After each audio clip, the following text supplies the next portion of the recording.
I'm Jim, And I'm Garrett. and this is Jim and Jim and Garrett at Garrett at the the movies. movies. We were off a little bit that time, Garrett. That's all right.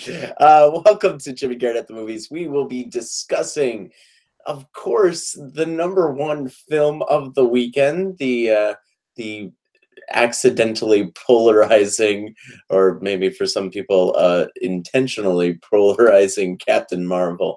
We'll be pitting that up against Wonder Woman, Marvel versus DC here on Jim and Garrett at the movies, and also discussing the latest news about Disney Plus. So let's jump right into this. Captain Marvel, directed by Anna Boden and Ryan Fleck, starring Brie Larson, Samuel Jackson, and everybody else, including Ben Mendelsohn. This tells the story of Carol Danvers, Captain Marvel, who is stuck between a war between the Skrulls and the Kree as she deals with an amnesia-induced inability to understand where she came from. So, this is one of the big films in the MCU, sort of still kind of in phase 3, but sort of showing us where phase 4 in the future of the MCU might be going.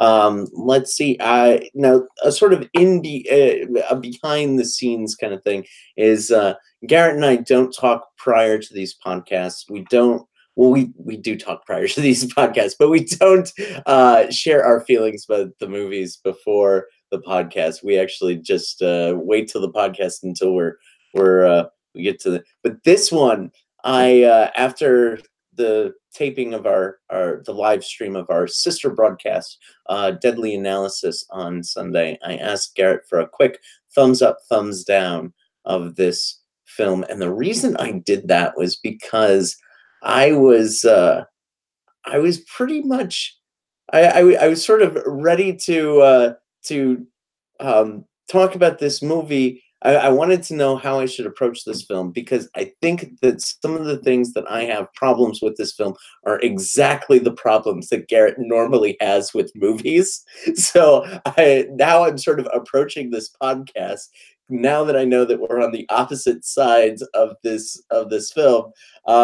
I'm sort of approaching this podcast of like, I may very well be able to convince Garrett to dislike this movie over the course of the podcast, but Talk me down. Talk me out of it. What did you give a rundown? Why did you like this film? What did you like about this film? Is this an unqualified thumbs up from Garrett, or is there a little qualifications to this? Well, going into it, I had to do my best to purge myself of sort of the desire to enjoy the film purely out of spite, to spite the sexist, toxic fanboy culture out there that was rooting for the film to fail.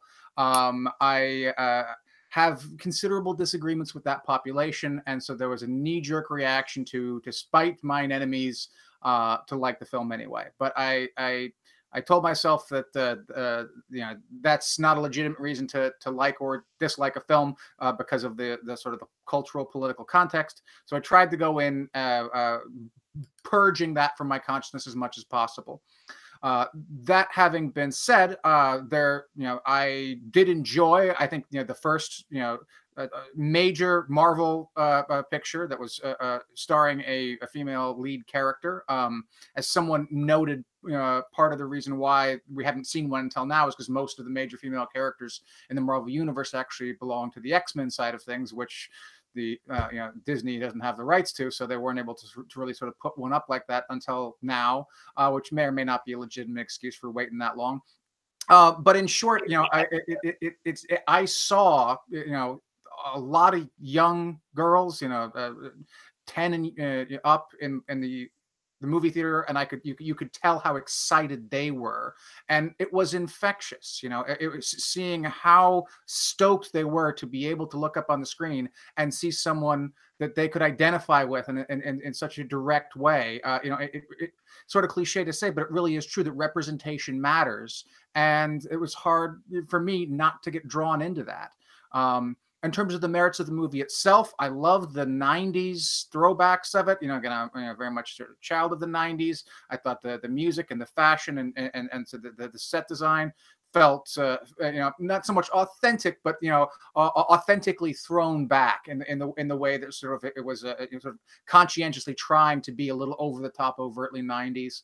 I thought a lot of the sort of the cinematography and effects. I mean, there's many of I think the shots from the trailer work just fantastic. I mean, the close up of Captain Marvel sort of looking up when her eyes flare up, and they just aesthetically look really like some truly awesome shots. I liked to get a little bit sort of the backstory on Shield and sort of to see how they sort of came into being. I enjoyed the sort of the throwbacks to the other elements of the MCU that we've already sort of seen but hadn't necessarily seen back traced that far in the timeline. I thought, yeah, so I could go on, but broadly speaking, that's all that was stuff that made me enjoy the film. Okay. So let me comment on this sort of the political climate around this film. I mean, you're right that this has been I talked about it how it was sort of a polarizing film, and it seems as though there were people who were deliberately trying to make this a thing, like make the Brie Larson's politics and the perceived politics of the film. I don't particularly think that it is an overtly political film. I think you could probably sit down if you don't know any of the sort of political aura that surrounds this, you could probably sit down and enjoy this film no matter what political stripe you're in.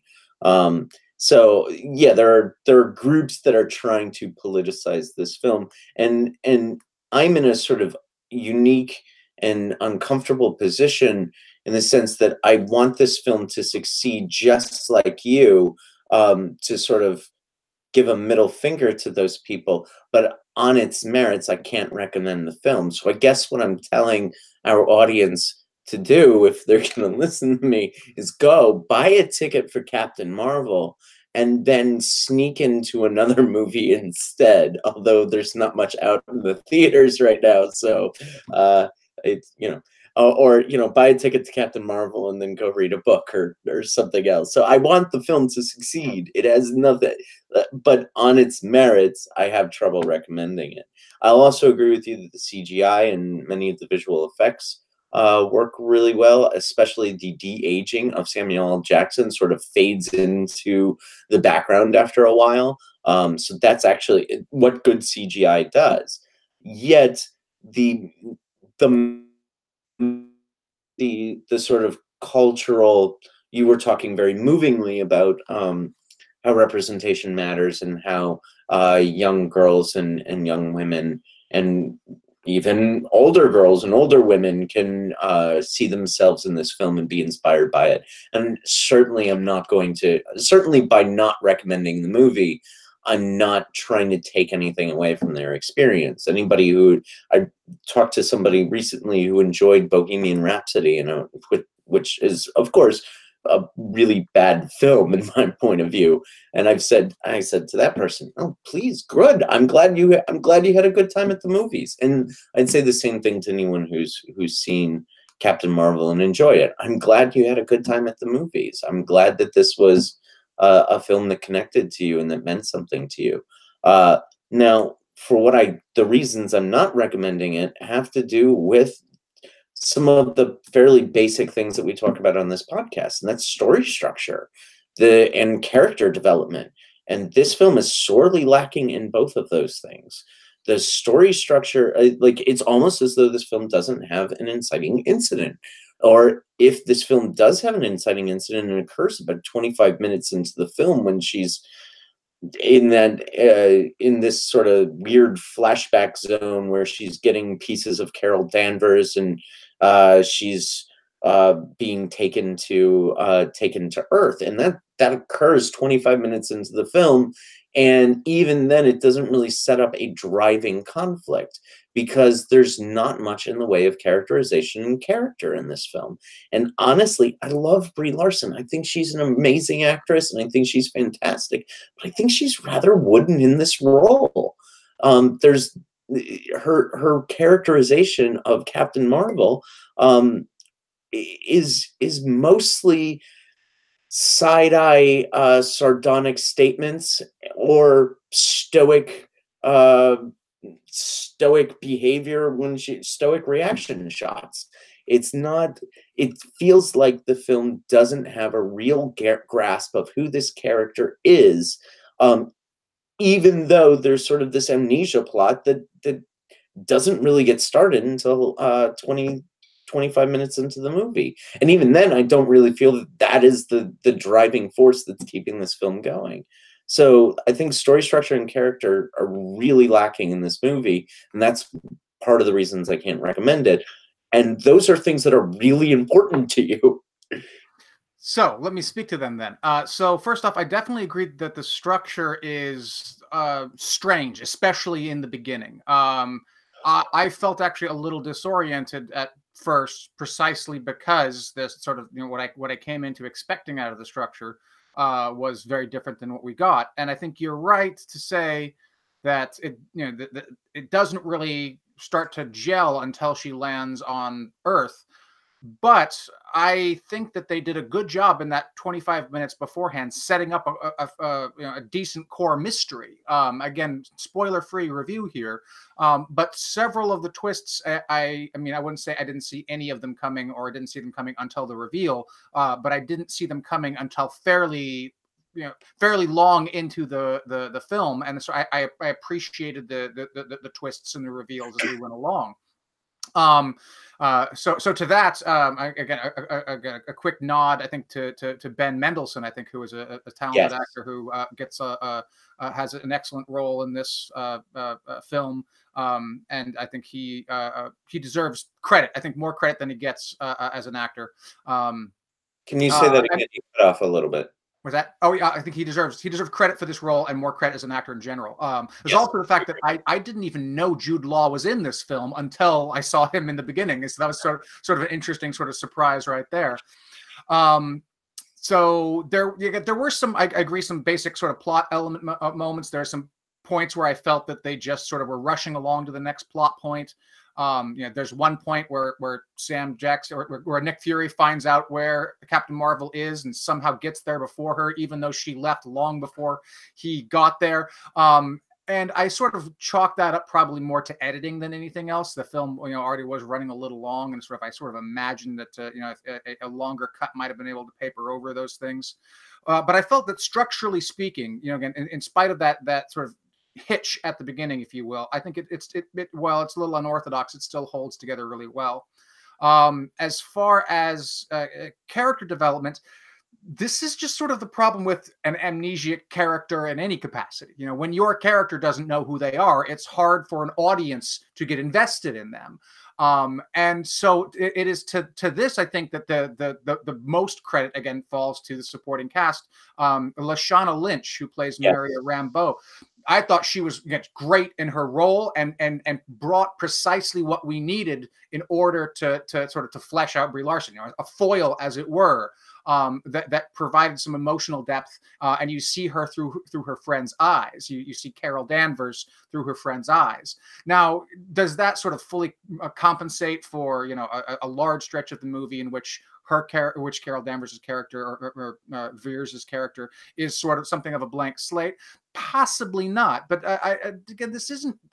I didn't go into this expecting it to be principally a character-driven driven piece.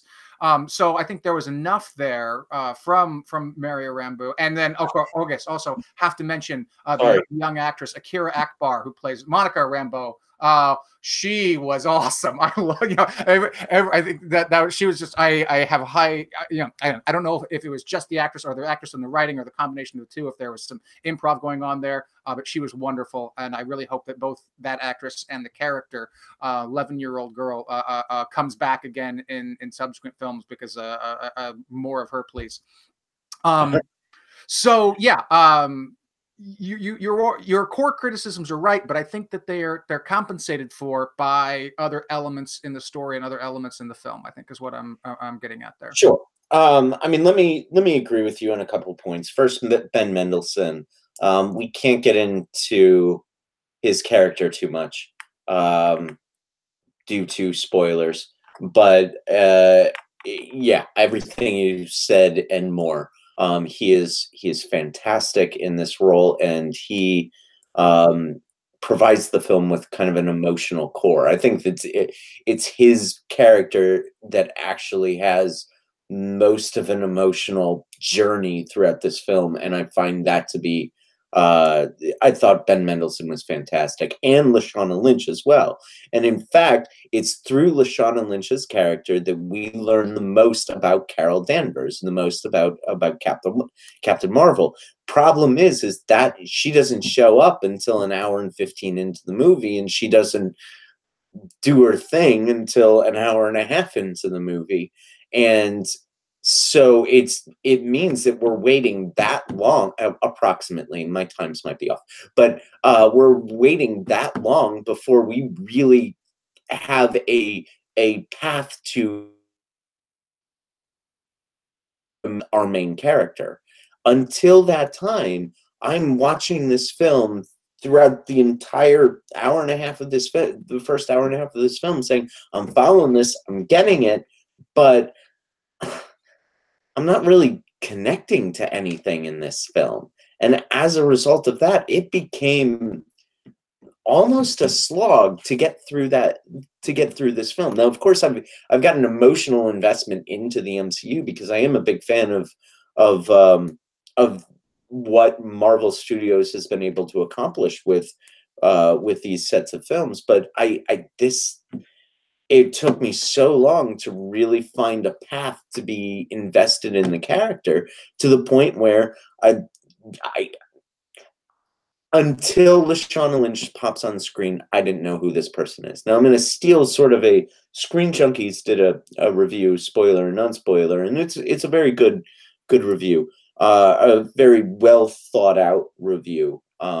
It's negative on the film, as I am, but they bring up the comparison to The Bourne Identity, where it's an amnesia story. You don't really know who this guy is, but you know his core, and you're figuring out the mystery as he's figuring out the mystery. You're not really two steps ahead of Jason Bourne through his journey of self-discovery. So that, to me, is an amnesia story done well. We are 10 steps ahead of Carol Danvers throughout the vast majority of this film.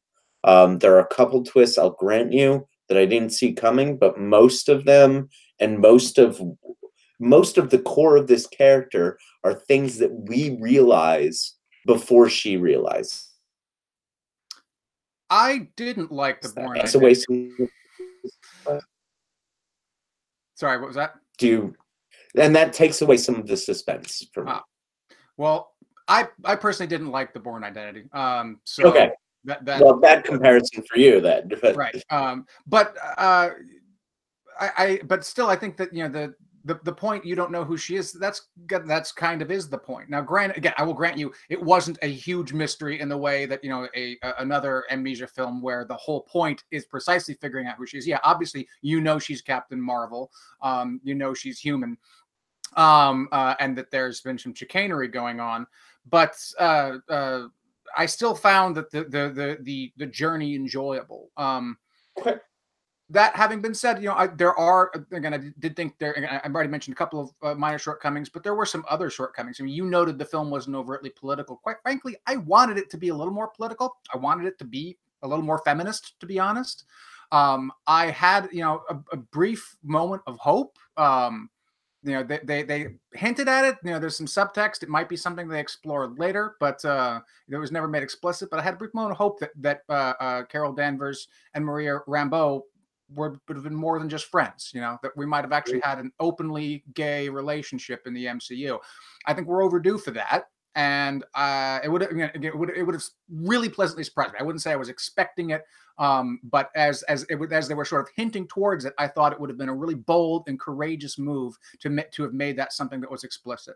So that would have been, and you know, again, there's nods like to how sexist the Air Force was in the late 1980s and so forth. But quite frankly, I think that was kind of, you know, pro forma. They really could have made that much more apparent, and made overcoming the sexism of that context a little bit more thorough, or a little bit more central to the theme in that regard. And then I also thought that the way in which Captain Marvel gains her powers was pretty lame as a mechanic. Now, granted, it's no lamer than, you know, Bruce Banner getting blasted by gamma radiation, or Peter Parker getting bitten by a radioactive spider. So it's sort of in keeping with the Marvel Universe's way, you know, sort of not terribly creative ways of giving their characters the powers.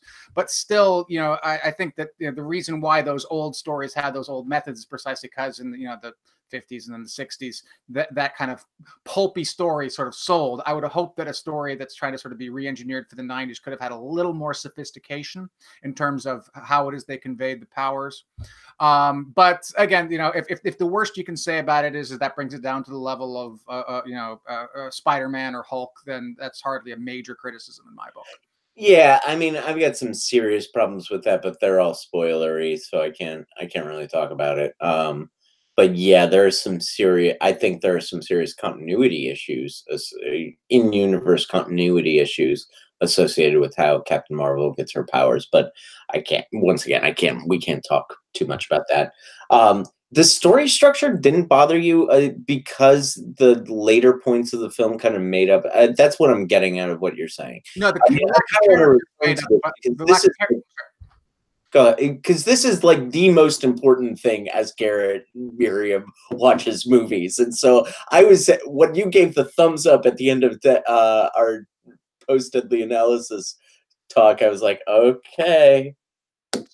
story is probably the most important thing for me, not story structure. Story structure only serves the story, and you know, unorthodox structures can work just as well. You know, what I don't like is lazy structures or counterproductive structures. Unorthodox structures work just as well. What was you said after that? I'm sorry. You had Yeah, unorthodox structures can work, and you know, unconventional structures can work. What I don't like is lazy structures, or structures that are counterproductive, and end up getting in the way of the story, and or, you know, possibly completely undermining the story in its entirety.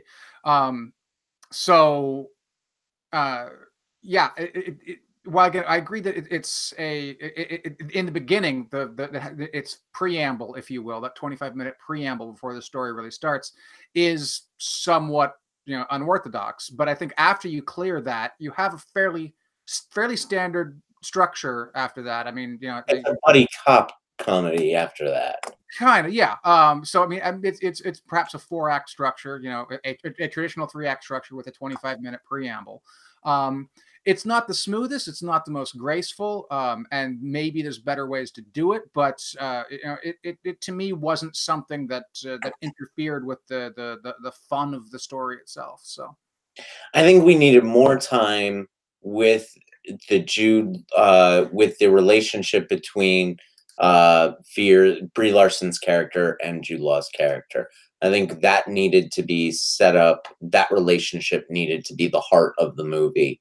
that's exactly what was happening in that first 25 minutes. Yeah, but it wasn't. But there were no actual events going on in that 25 minutes. It was all just, as you know, Dave, conversations. I would like to have seen actual events occurring during that, things that affected the characters and brought them closer together. And that's not what we got. I understand. So if we're going to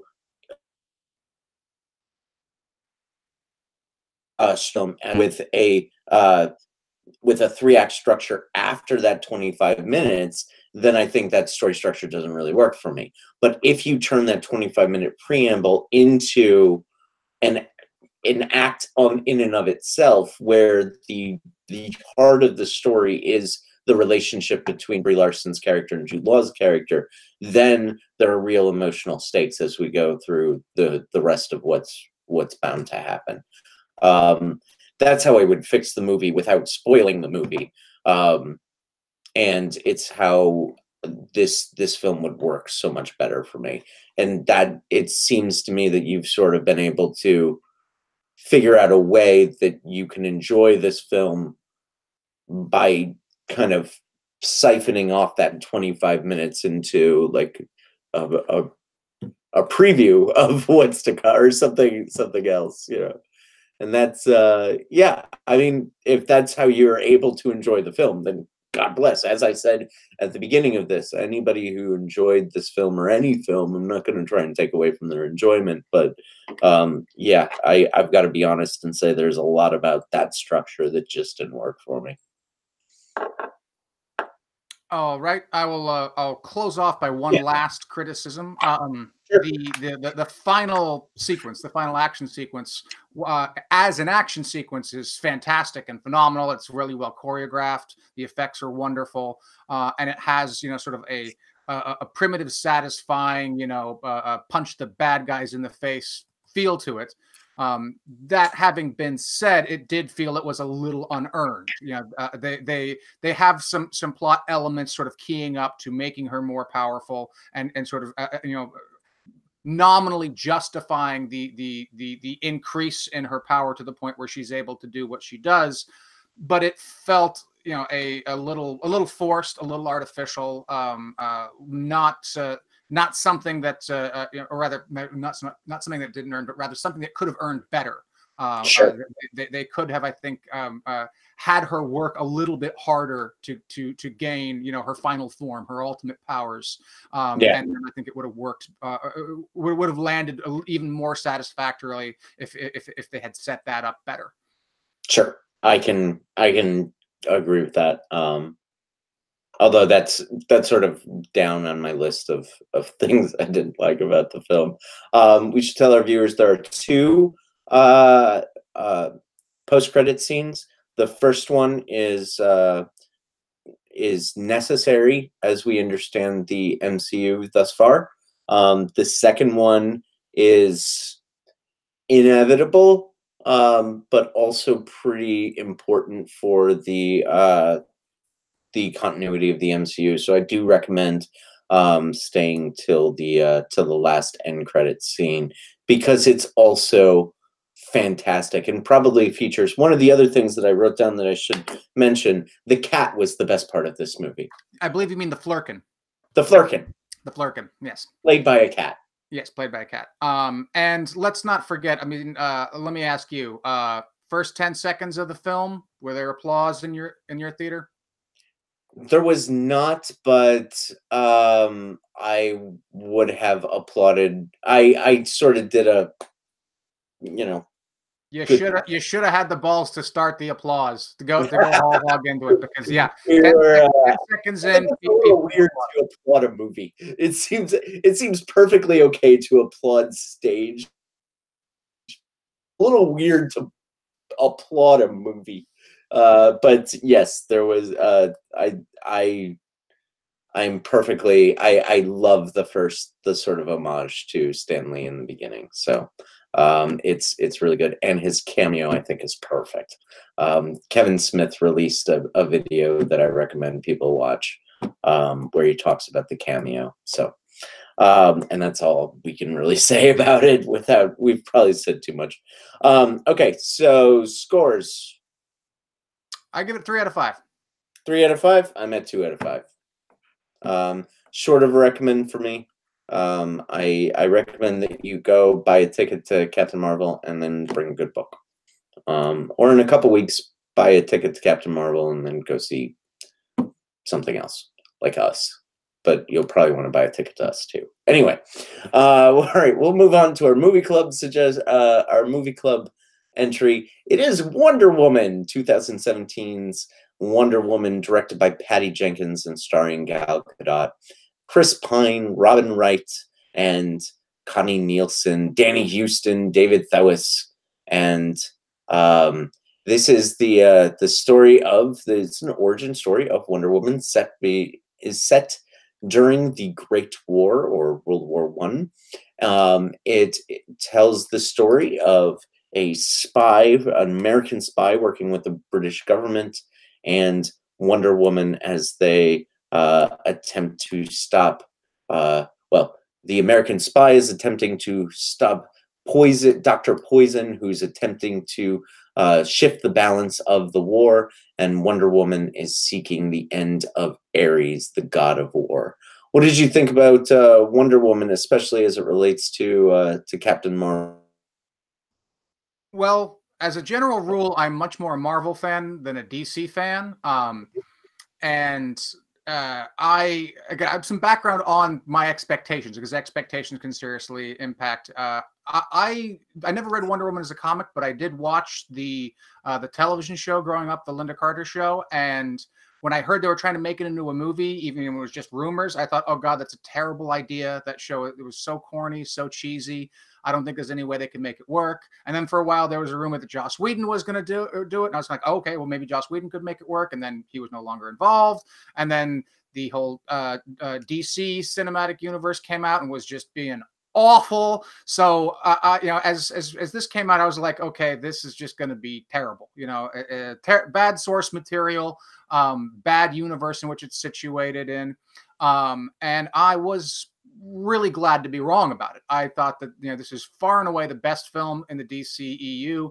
I thought that Gal Gadot just embodied the character in a way that transcended the character. She brought so much to the role that made it above and beyond sort of the cheesy expertise. No disrespect to Linda Carter, obviously she was embodying the role as was perhaps suitable at the time, but it was no longer suitable now. Gal Gadot made it her own in a very impressive way. I think the setting of World War I was inspired.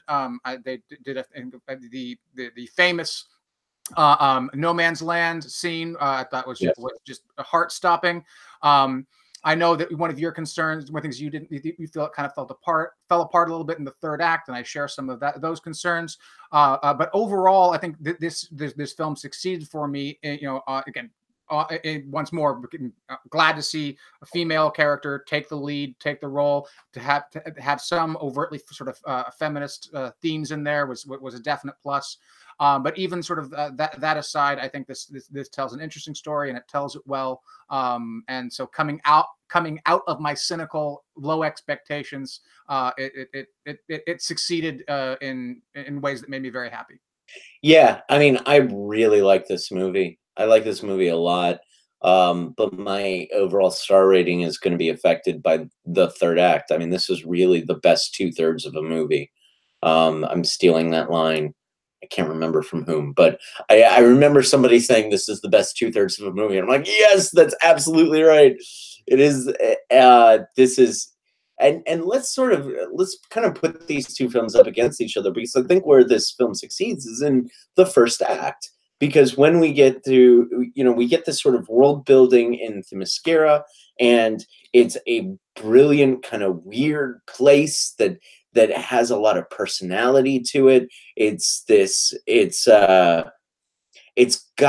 a lot going on in Themyscira, and we're also setting up this sort of mythological world building with Ares being a real thing, and some mythology going on, and all of that kind of works, and it sets the tone for Wonder Woman's journey Diana's journey throughout this film. And then Chris Pine shows up, and then the story starts to get we start to get some real character moments between these two people.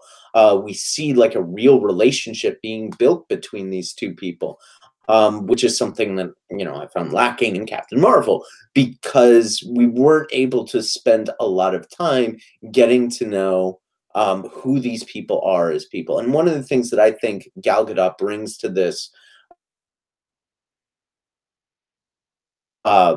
unique and original within the superhero genre is that one of her superpowers is kindness. One of her superpowers is the ability to look at the Ewan Bremer character and say, don't leave Charlie, who will sing for us, and then just smiling very sweetly at him. That's a moment that humanizes her, even though she is still sort of a fish out of water, even though she is still in this stranger in a strange land kind of kind of plot element, she still retains a really strong central understanding of who she is as a person. And that was something I was able to attach to throughout the entire journey. So yeah, that's what I really like about this film, is that we were given enough time and there was enough interesting character interaction to get to know these characters as human beings. And there's a really fascinating, well, okay, I'm gonna pause and let you comment before I keep going, because I really like the first actually 2.5 acts of this movie a lot. Yeah, I think that, I mean, part of the reason, perhaps, I mean, this is addressing your concern. They're able to sort of set things up in Themyscira, but the world of Themyscira is very much background for this film. This film takes place in, you know, the mortal world in Europe during World War II, World War and One. yes, that's right, World War One. But this is, you know, this is a world that we're, you know, sort of already familiar with. Whereas in order for Captain Marvel to work, they had to establish the world of the Kree and the Skrull, and show how those two worlds related to Earth. So they were juggling a lot more elements there in terms of world building in comparison to Wonder Woman. So in that respect, I think Wonder Woman had an easier job going forward than Captain Marvel did. But I very much like and agree with your point about how there's sort of a kindness. I would have said one of her superpowers is optimism, which Yes. plays out, I think, again in the third act, which again you didn't care for very much. But I think that element of it was earned. I think that, again, you know, Chris Pine and Gal Gadot's characters developed a relationship. Steve Trevor sort of sacrificing himself, as it were, motivated Diana to sort of have the attitude she had, which allowed her to sort of save the day in the end. And you know, in both sort of character, in terms of character arcs and in terms of sort of the emotional satisfaction, those pieces interlocked really well and solidly, and ultimately delivered a product that's, again, some issues notwithstanding, which we'll turn to momentarily, is a success as a film. Yeah, I think so too. And I really like the dynamic between them, where she is sort of in this, the problems have simple solutions because there are good guys and bad guys, and Ares is the source of all problems. But then there's the pragmatic Chris Pine character who says, no, we can't do this. Or sometimes things are more complicated. Sometimes it's just men, humankind, and that we're bad in our nature, and that we don't need an external force to make us bad, that rather it is part of who we are. I think that's a fascinating, it's a fascinating theme and fascinating intercharacter conflict that is given room to breathe in the first 2.5 acts of this film. And I so now I can sort of turn to where I just start our last half act, giving the middle finger at this movie when Ares shows up. When Ares is revealed to be David Thewlis' character, as soon as Ares becomes a real person, I think the movie just falls apart and turns into video game dialogue. That is just, it's so disappointing. That last act where they're just screaming video game dialogue at each other, and you know, immortal beings punching each other, and light coming out of things that emit light, and blah blah blah. At that point, I'm done with the movie. And then there's this stupid voiceover that bookends the movie that just, it drives me nuts. I would have given this film a full maybe star, or maybe a half star higher, if she has to deal with the reality that there is no Ares, and that it is just, sometimes we're bad people. And does that make us worth saving? If she has to deal with that real sort of moral dilemma, I think this film becomes a lot stronger. I think that could have been interesting. I am somewhat less put off by the third act per se, than rather sort of to me, what made the third act feel less satisfying was a problem which starts much earlier on, and it's the exact same problem, or not the exact, very close to the same problem that I have with the character Superman. Now, again, Wonder Woman was in many ways sort of meant to be the sort of female equivalent to Superman, and in as much as the closer she gets to Superman, the less I like that, because Superman is just invincible. He has two weaknesses: kryptonite and his love for humanity. And there's only so far you can take those. I feel in this film, Diana is just frankly overpowered. You know, she's got God mode going on pretty much the entire time, and it's just the third act that accentuates that the most. You know, you really get the feeling that there's nothing that can stop her. And while on the one hand that can sort of be empowering, it also feels like there isn't really much of a conflict. The only thing that's really holding her back is not quite getting the punches in yet. And as soon as she gets the punches in, then the fight is going to be over. It becomes stakesless. What's that? Stakesless. Yes, exactly. There isn't much in the way of stakes. Now, as you sort of, again, your sort of suggested alternative where there is no Ares, that's, you know, certainly would have been a way of sort of highlighting precisely her weakness. You know, she is but one person. No matter how powerful, she cannot end war. She cannot end evil. So there's possibly a version of that story which I think would work better. But at the same time, I also understand that as a comic book movie, you have to have a denouement. You have to have some sort of big conflict at the end. And you know, while sort of the emotional recognition that she can't end war is a sort of a powerful a curtain call, it isn't a third act. You know, I wanted something where that it felt like that Diana might actually lose the fight for a while, and even up against the great god of war, it didn't feel like that was ever going to happen. You know, there wasn't even a pretense that she might lose the fight. And you know, I didn't rewatch it, but am I correct that she never bleeds, or she only loses like a drop of blood or something like that in the whole film? She bleeds in the beginning. She bleeds in the conflict with the World War I soldiers, the German soldiers who come into Themyscira, and so that's sort of a moment to let us show that she can be hurt. But then she gets all this shit thrown at her in the third act, and nothing happens. Right. Yeah. So compare that with, for example, makeup isn't even smudged during the third act. Right. Compare that with by contrast with Marvel's Jessica Jones, you know, who totally kicks ass, but also takes a serious beating at the same time. I would have liked to have seen that happen a little bit more. I mean, maybe not quite as brutally as Jessica Jones takes it, because she really absorbs the punishment. Yeah, it does. But something like that, again, maybe a more reminders that she, even though is, you know, nominally a god, is still mortal in the sense that she can die and she has weaknesses. I felt that would have heightened the emotional power of the film. I agree. So I'm at 3.5 stars on this film. What about you? I'm also at 3.5. I think this is a better movie than Captain Marvel, but only just. Yeah, I think it's far and away better than Captain Marvel.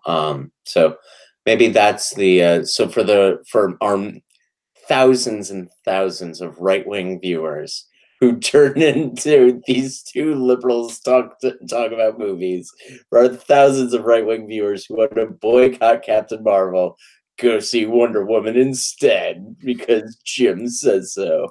I have no that's not gonna happen. Okay. Let's move on to our news item. Speaking of Marvel, speaking of Disney, Bob Iger on the Disney call with shareholders made a pretty big announcement. This is via Cinema Blend and friend of the show, Dirk Liddy, who he broke this story to me, which means that he's the first one. His article is the first I read about this. Bob Iger is quoted as saying, "At some point, fairly soon after launch, Disney Plus will house the entire Disney motion picture library. So the movies that you speak of that have traditionally been kept in the vault have been brought out basically every few years, will be on the service. This is huge, huge news for Disney Plus. And as we're sort of trying to understand what this new streaming service that Disney is offering, we've only been given a few ideas: that they would have all the Marvel movies, that they were going to have some original content, including The Mandalorian, the Jon Favreau directed Star Wars spinoff. There's also been rumors about a Tom Hiddleston starring Loki series. So it seemed as though Marvel was going toe to toe with Netflix, or check that, the Disney Plus was going toe to toe with Netflix, only on the battleground of original content. But this news that the entire Disney Vault will be on Disney Plus gives them a substantial library to put on this service, so a substantial back catalog that will make it a real competitor for Netflix and a real competitor for many of the other streaming services out there. It is entirely possible that Disney Plus has just launched itself into essential viewing for families and for moviegoers and fans of entertainment like you and me. Now, although we haven't really talked about this, my suspicion is that you were probably not going to be one of the first subscribers for Disney Plus when it launched. Am I right on that, Garrett? You were going to be one of the first to jump in? If I may borrow a phrase from Lindsay Ellis, thanks, I hate it. Yeah. Now, to be clear, now, does the Disney Vault move the needle for you? Yeah. No, I mean, it moves. I wouldn't say it moves the needle, but I do think that this is a positive development in that, people who really want to see these old reels will have access to them. This sort of stuff should be available to the public. They shouldn't just be rotting in vaults. And I do wonder, and again, hope, I mean, that they're going to not censor a lot of their own sort of racist cartoons past. I hope that they present that fairly and, obviously contextualize it to make appropriate apology for it, but sort of say this is our history and we are ashamed of it, but we're not going to deny it. And I think Song of the South will be on there.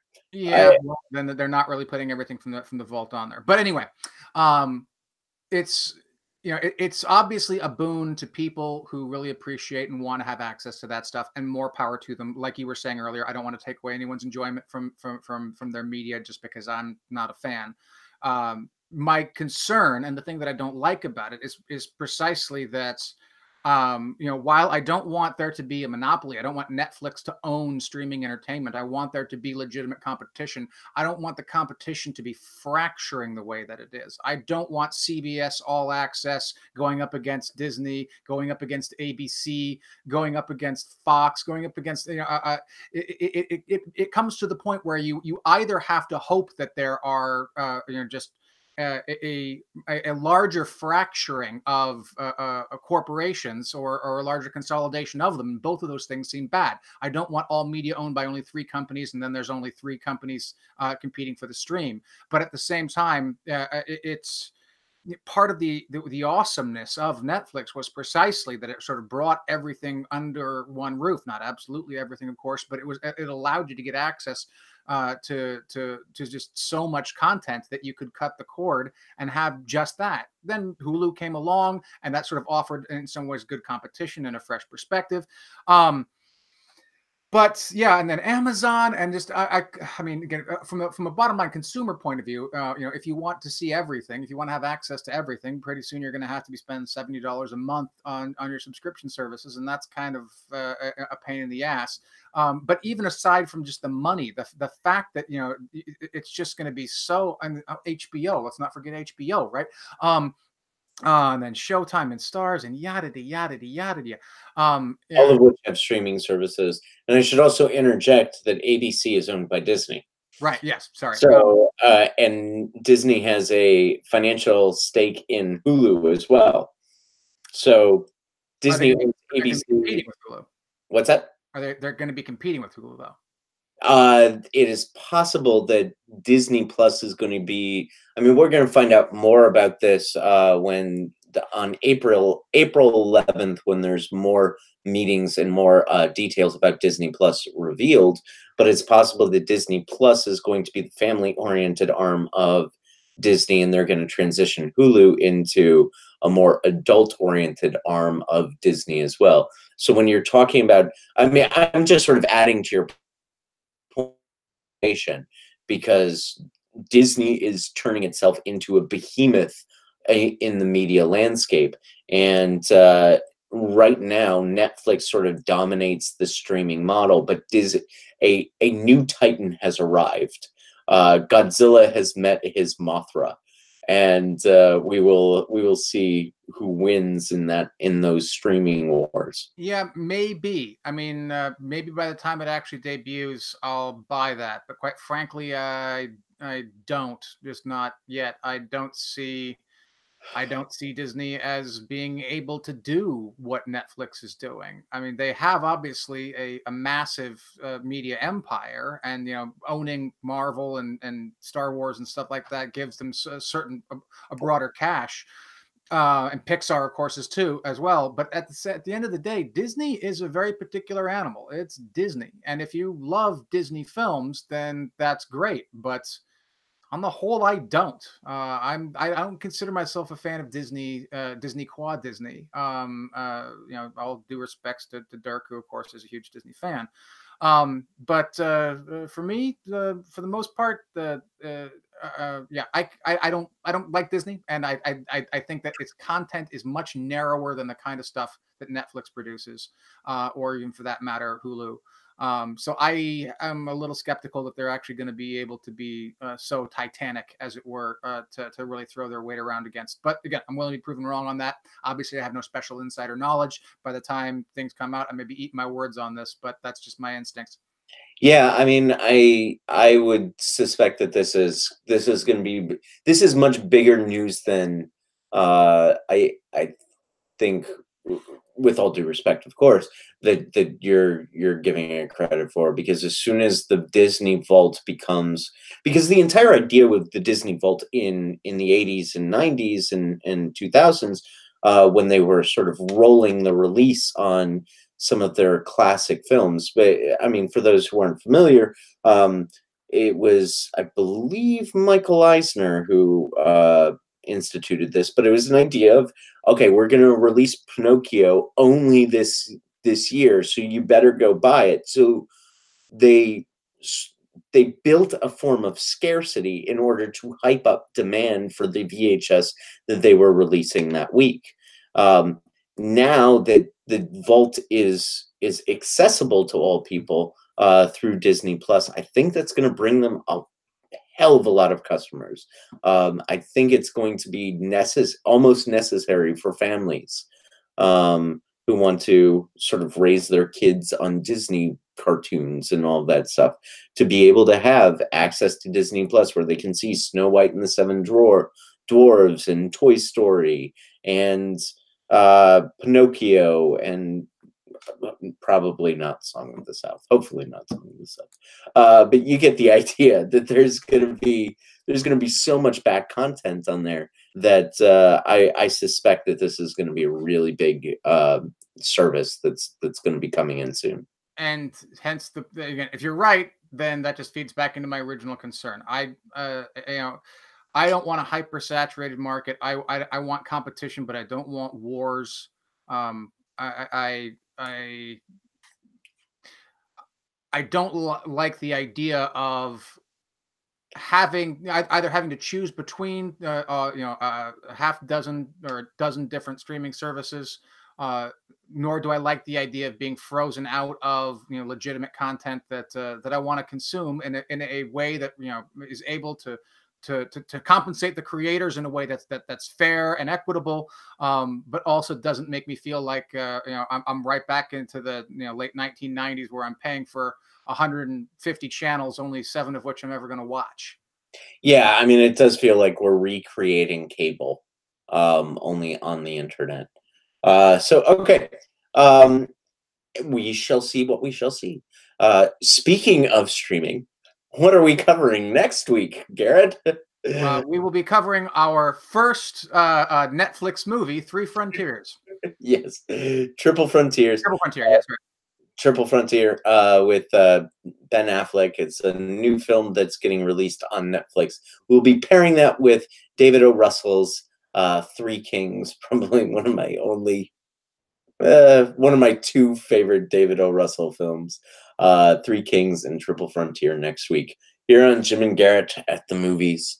So until then, I just gave away our tagline. Until then, I'm Jim. And I'm Garrett. And this has been Jim and Garrett at the Movies.